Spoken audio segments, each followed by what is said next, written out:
रे भाग फिरंगी झांसी की रानी आई है, भाल तिलक और हाथ खड़क दुर्गा है काली माई है। भाग फिरंगी भाग भाग रे भाग, अश्वचढ़ी प्रचंड विकट ये मनु है लक्ष्मी बाई है, शोले बरसेंगे अब तुझ पर तेरी शामत आई है।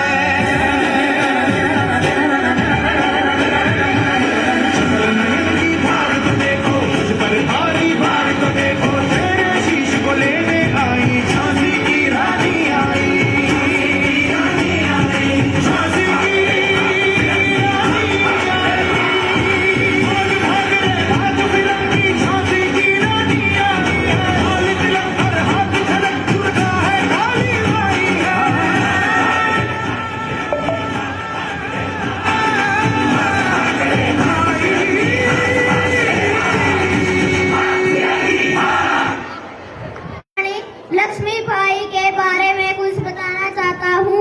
सिंहासन हिल उठे, राजवंशों ने प्रगति टानी थी, बूढ़े भारत पे आई फिर से नई जवानी थी, गुमी हुई आजादी की कीमत हम सब ने पहचानी थी, दूर फिरंगी को करने की हम सब ने मन में ठानी थी। सन 57 में वह तलवार चमक उठी, सन 57 में वह तलवार पुरानी थी, बुधेले हर बोलों के मुंह से सुनी हमने कहानी थी, खूब लड़ी मर्दानी वह तो झांसी वाली रानी थी। झांसी की रानी लक्ष्मीबाई के नाम को भला कौन नहीं जानता होगा, ये वो नाम है जिसने अंग्रेजों की ईंट से ईंट बजाकर रख दी थी। लक्ष्मीबाई का जन्म 19 नवंबर 1828 को वाराणसी यूपी में हुआ। इनके पिताजी का नाम श्री मोरपत ताबे और माता जी का नाम श्रीमती भागीरथी बाई था। लक्ष्मीबाई का बचपन का नाम मन्नू था। छबेली मन्नू बचपन से ही युद्ध कला में निपुण थी। इनका वास्तविक नाम मणिकर्णिका था। घोड़सवारी करना, तलवार चलाना, नकली युद्ध की रचना करना, सेना का नेतृत्व करना मानो इनके बाएं हाथ का खेल था। मात्र 13 वर्ष की आयु में झांसी की रानी लक्ष्मीबाई का विवाह झांसी के गंगाधर राव से हो गया। विवाह के बाद उनका नाम कर्णिका से रानी लक्ष्मीबाई कर दिया गया। उनके घर एक पुत्र भी हुआ, मगर दुर्भाग्य वंश के कारण उनने अपना पुत्र गवाया और फिर राजा गंगाधर राव की मृत्यु हो गई। रानी बिल्कुल अकेली पड़ गई। ध्रुव प्रज्ञों ने रानी की इसी मजबूरी का फायदा उठाते हुए तो बाहर निकाला और अंग्रेजों के नाकों चने चबा दिए। अब अंग्रेजों ने लेख की क्रूर नीति को झांसी पर भी लागू कर दिया। इस नीति के अनुसार राजा का अपना पुत्र न होने की स्थिति में उनको पूरा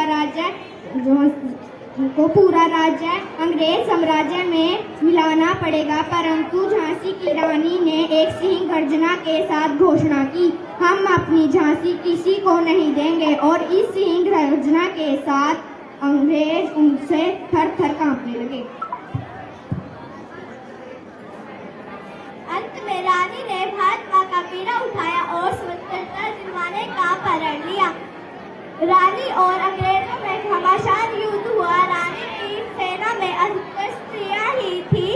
अंत में रानी अकेली सिंह से भांति अंग्रेजी सेना से लड़ते हुए वीर गति को प्राप्त हो गई।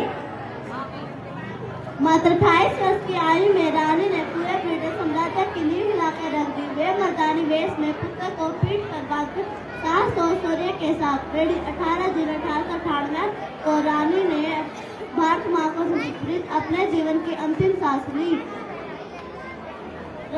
उनका नाम भारतीय इतिहास में सचेतक सोने के समान अक्षरों में लिखा जाता रहेगा। रानी गई सवार किताब उसकी दिव्य सवारी थी। तेज से तेज भी तेज के अधिकारी थी।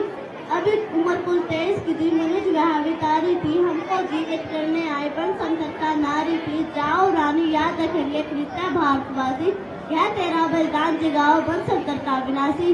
तेरा संपत तू ही होगी, तू ही खुद अमित निशानी थी। उतले हर बोले हमने सुनी कहानी थी, खूब लड़ी मर्दानी वो तो झांसी वाली। चिताओं की शहीद